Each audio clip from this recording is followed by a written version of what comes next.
बेलापुर गांव में रहने वाले बिरजू और हरिया बचपन के दो बहुत अच्छे दोस्त थे। पर बिरजू एक गरीब आदमी था। उसे जो भी काम मिलता वह करता रहता था। बिरजू जैसे तैसे अपना और अपने परिवार का पालन पोषण करता था। अपने गरीबी से दोनों पति पत्नी बहुत दुखी थे। इस गरीबी की दशा में बिरजू का बेटा मोहन बहुत बीमार हो गया और जो कुछ भी कमाया था सारी धन संपत्ति को अपने बेटे मोहन के इलाज में लगा दी। इतना सब करने के बाद भी वह अपने बेटे को बचा नहीं पाया। इसलिए बिरजू आर्थिक रूप से पहले से और अधिक कमजोर हो गया था और दूसरी तरफ हरिया खेतों का गेहूं बेच कर काफी धन इकट्ठा कर लिया था।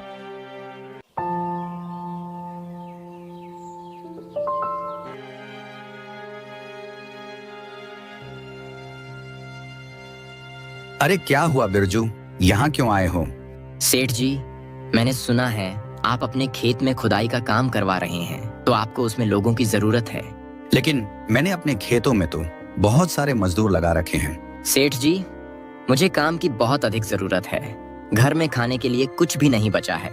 लेकिन तुम इतने कमजोर हो, भारी काम कैसे करोगे? तेरे लिए बहुत मुश्किल होगा, तुम काम नहीं कर पाओगे।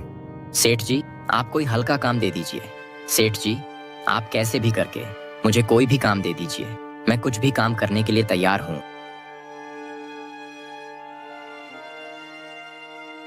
लगता है इसे काम की बहुत अधिक जरूरत है।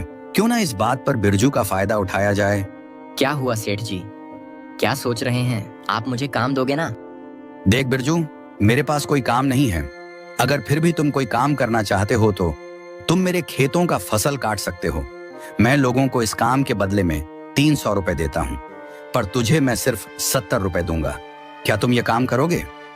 70 रुपए के बाद सुनते ही बिरजू सोच में पड़ जाता है। नहीं सेठ जी, 70 रुपए बहुत कम है। इससे तो घर का राशन भी नहीं आएगा। आप कुछ और दाम बढ़ा दीजिए ना। मैं तो सिर्फ 70 रुपए ही दूंगा। तुम्हें काम करना है तो कर, नहीं तो तुम यहाँ से जा सकते हो। सेठ जी की ऐसी बातें को सुनकर बिरजू दुखी होकर अपने घर लौट आता है।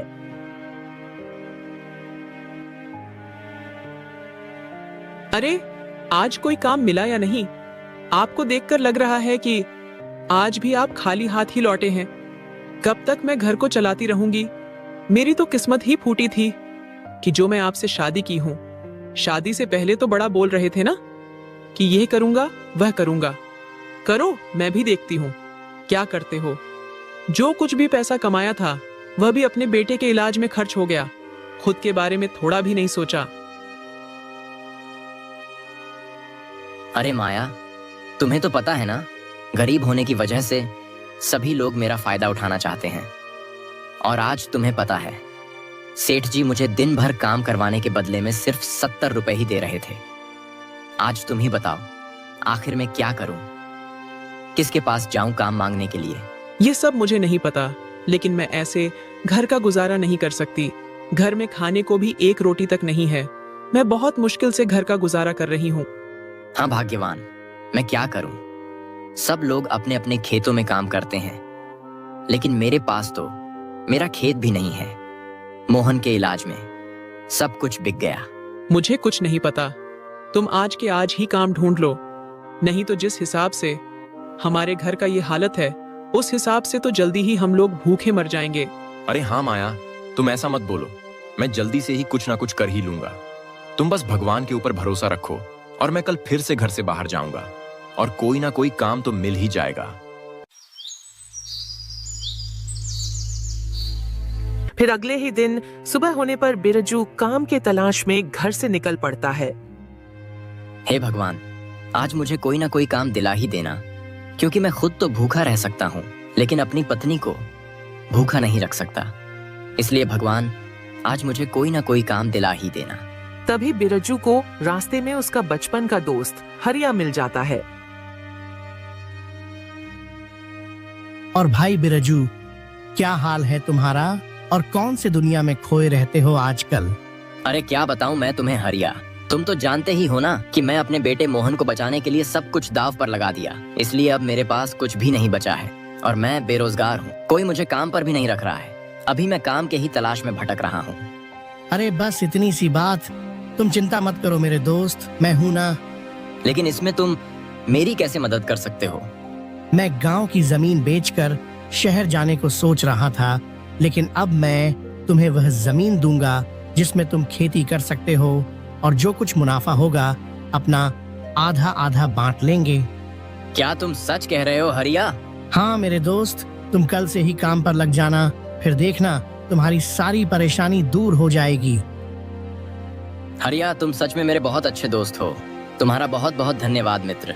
अरे इसमें धन्यवाद की कोई बात नहीं है। बिरजू, तुम अपने घर जाओ और अब तुम्हें कोई काम ढूंढने की कोई जरूरत नहीं है। तुम अपने घर जाओ और माया को सब कुछ बता दो। फिर बिरजू खुशी खुशी अपने घर वापस लौट आता है और घर पहुंचकर बिरजू सारी बात अपनी पत्नी माया को बताता है।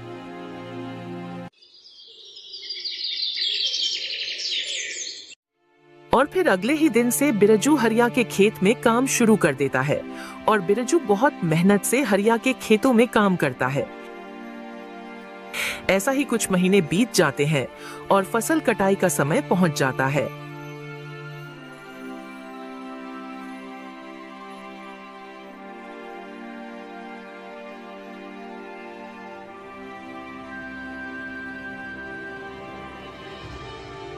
अरे वाह बिरजू, तुमने तो बहुत ही मेहनत की है, इतनी अच्छी फसल हुई है अपनी। हाँ यार, तुम बिल्कुल सही कह रहे हो।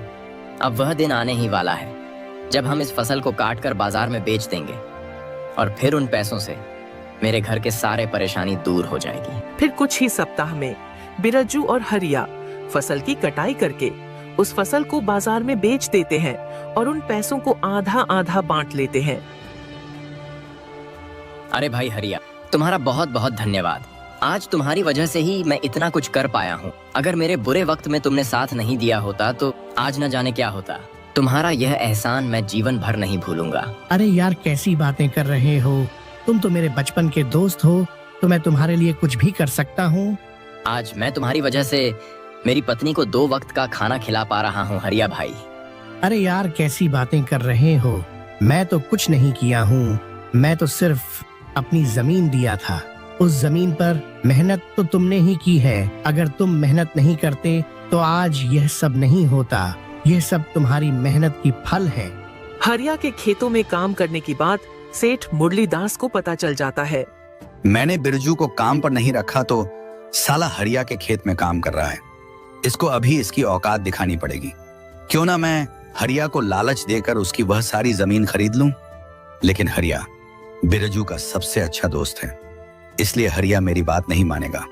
लेकिन कोई बात नहीं, क्यों ना मैं सीधा हरिया के पत्नी पूनम से ही यह बात करूंगा। अरे भाई हरिया, क्यों ना तुम अपने पत्नी और बच्चों को खाने पर मेरे घर ले आओ। बहुत दिन हो गए हैं एक साथ खाना खाए हुए। हाँ भाई, तुम बिल्कुल सही कह रहे हो। मेरी माता और पिता भी तुमसे मिलना चाहते हैं। फिर बिरजू और हरिया अपने अपने घर चले जाते हैं।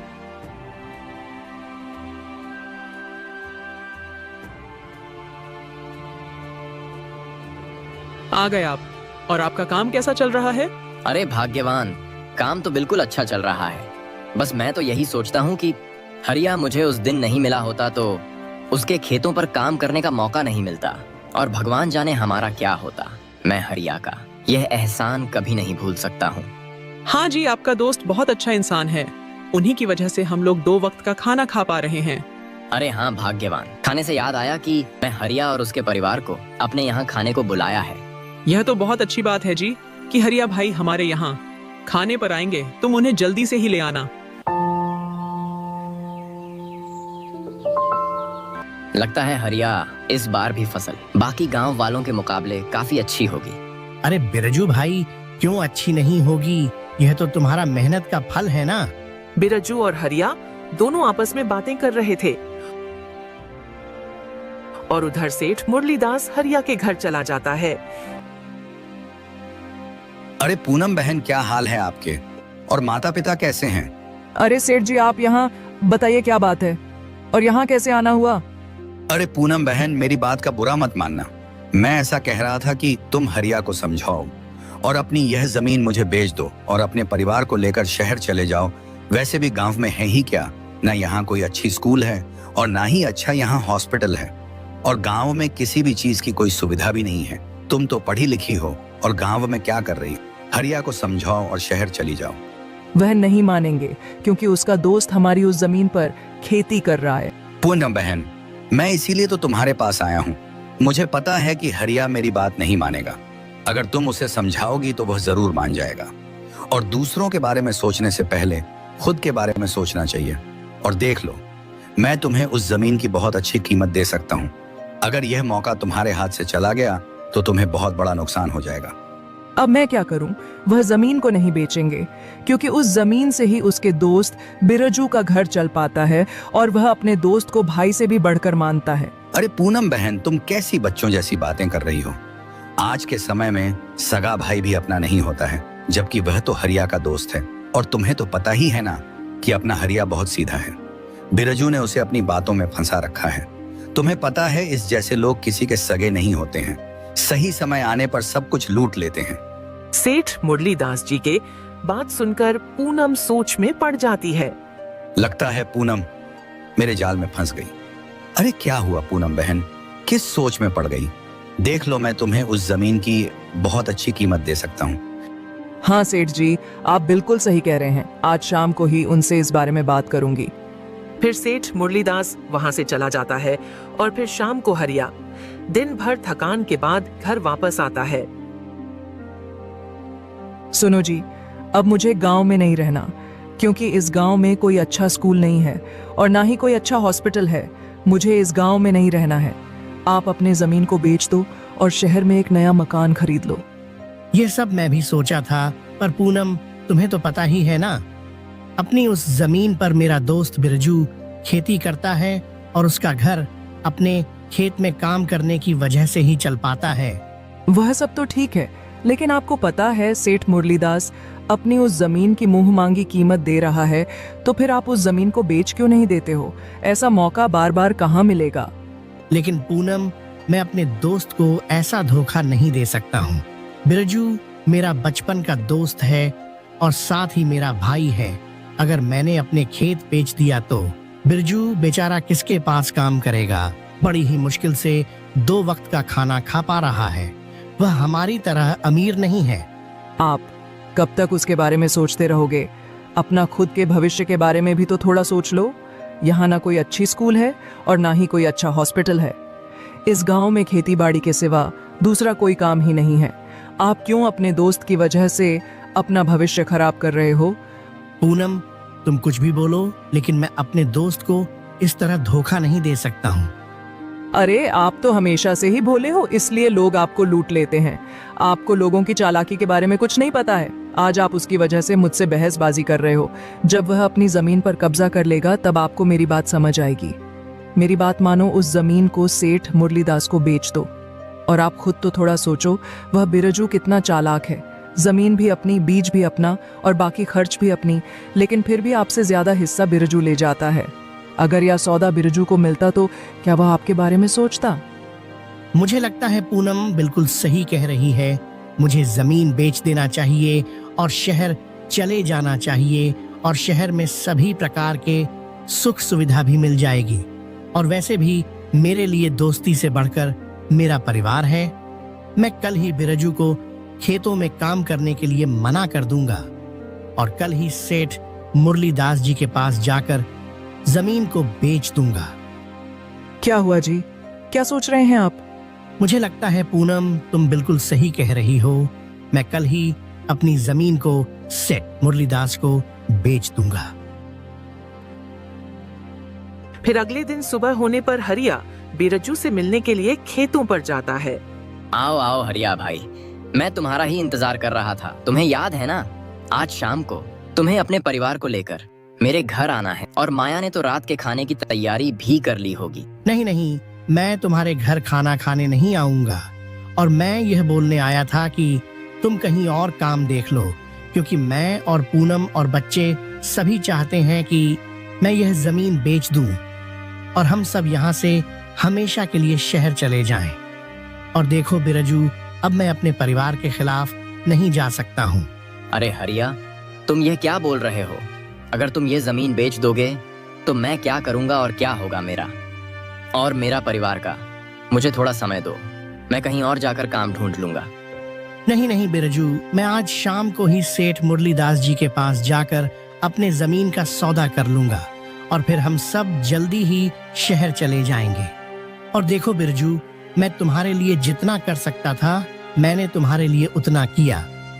अब मैं इससे ज्यादा तुम्हारे लिए नहीं कर सकता हूँ। और तुम्हें पता है, अभी सेठ मुरलीदास मुझे इस जमीन की मुंह मांगी कीमत देने को राजी है।